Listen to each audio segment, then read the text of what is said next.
talk about it. It's such an important movie in pop culture, and especially us 90s kids. But I want to know, as director and producers, what does this mean to you guys personally?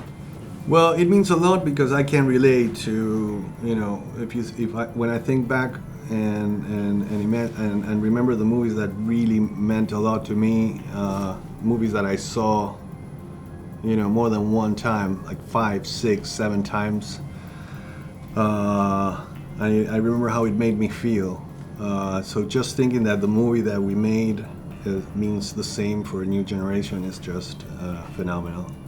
And also, in the process of making these two movies, we became adults.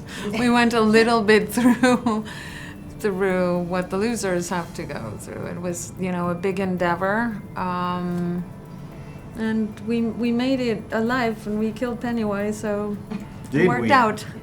Well, now that you mentioned, growing up, you had a connection with horror films. Like, what influences did you guys have growing up? Were you both into horror films? Yeah. Well, yeah, we were exposed to horror movies very young. Like, so 6, 7 years old, we were already like in front of the TV watching a horror movie every Saturday night. And we saw like the biggest impact that I have had in my life, like in film-wise, happened in that era. I don't know, movies like Dr. Fives, The Omega Man, Manster, The Illustrated Man, all those things. That not all of them were horror, but they, in that formative years, is like it leaves a big impact. They were in the fringe, but also, we were influenced by film in general. Our parents were film lovers, and it was very much a family activity, and we grew up in the drive-in with them, Nice. And then home. Going so to the drive-in, yeah. All right, so from the characters in the Losers Club, like, which do you guys relate to and why? Who I relate more to?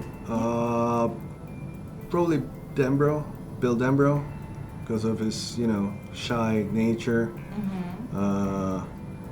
sense of guilt, and stuttering. How's that? I'm Ben. Nice. Why? Studious, curious, but also, bullied a little bit by my size. The biggest life lesson that we're gonna take away from this. I mean, I love the whole, be fearless, be you, confront your fears, but is that it? No, I think there's a lesson about like relying on the people that are around you and doing things as a team.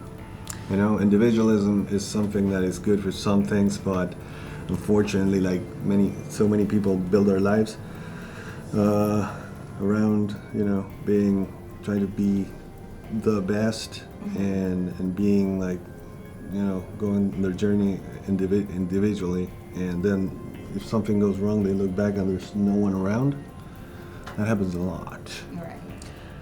And I think it's important to understand that no one that tries to divide you is thinking about the good in general. So we have to not listen to those messages and stick together to defeat whatever's coming. Nice. Thank you, guys. Thank you.